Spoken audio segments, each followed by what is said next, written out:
അങ്ങനെ ചൈനയിൽ വീണ്ടും ഒരു ക്രിസ്മസ്. ചൈനയിൽ ക്രിസ്മസ് ഒരു വലിയ ആഘോഷമാണെന്ന് ചോദിച്ചാൽ അല്ല. ക്രിസ്മസ് ദിവസം പോലും ഇവിടെ അവധിയില്ല. ക്രിസ്മസ് ഇവരുടെ കൾച്ചറുടെ ഭാഗമല്ല. പക്ഷെ മിക്ക മോളിലും ഇതുപോലത്തെ ക്രിസ്മസ് ട്രീ അല്ലെങ്കിൽ ക്രിസ്മസ് റിലേറ്റഡ് ഡെക്കറേഷൻസ് ഉണ്ടാവും. ഞങ്ങളിപ്പോൾ ഉള്ളത് ചൈനയിലെ തെക്ക് ഭാഗത്താണ്. ഇവിടെ ഇപ്പോൾ തണുപ്പ് ആയി വന്നോളൂ. പിന്നെ എവിടുന്ന ഈ സ്നോ? ഇത് സ്നോ ഒന്നുമല്ല, ഇതാണ് ഫേക്ക് സ്നോ. അതായത് വെറും സോപ്പും പത. എന്തായാലും ആ ക്രിസ്മസ് ട്രീയും പിന്നെ ആ സ്നോ എഫക്റ്റും അടിപൊളിയായിട്ടുണ്ട്.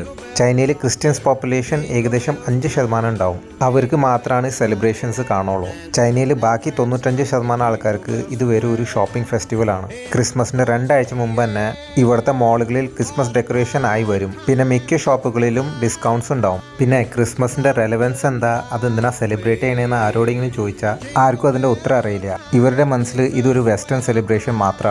ഞങ്ങൾ ആദ്യം തന്നെ മോളിൻ്റെ അകത്ത് കയറി എന്തെങ്കിലും കഴിക്കാമെന്ന് വിചാരിച്ചു. ഒരു വിയറ്റ്നാമീസ് റെസ്റ്റോറൻറ്റിൽ കയറി ഞങ്ങൾ ഫുഡ് ഓർഡർ ചെയ്തു. വിയറ്റ്നാമീസ് ഭക്ഷണം ഇതുവരെ കഴിക്കാത്ത ആൾക്കാർക്ക് ചിലപ്പോൾ ഇഷ്ടപ്പെടും.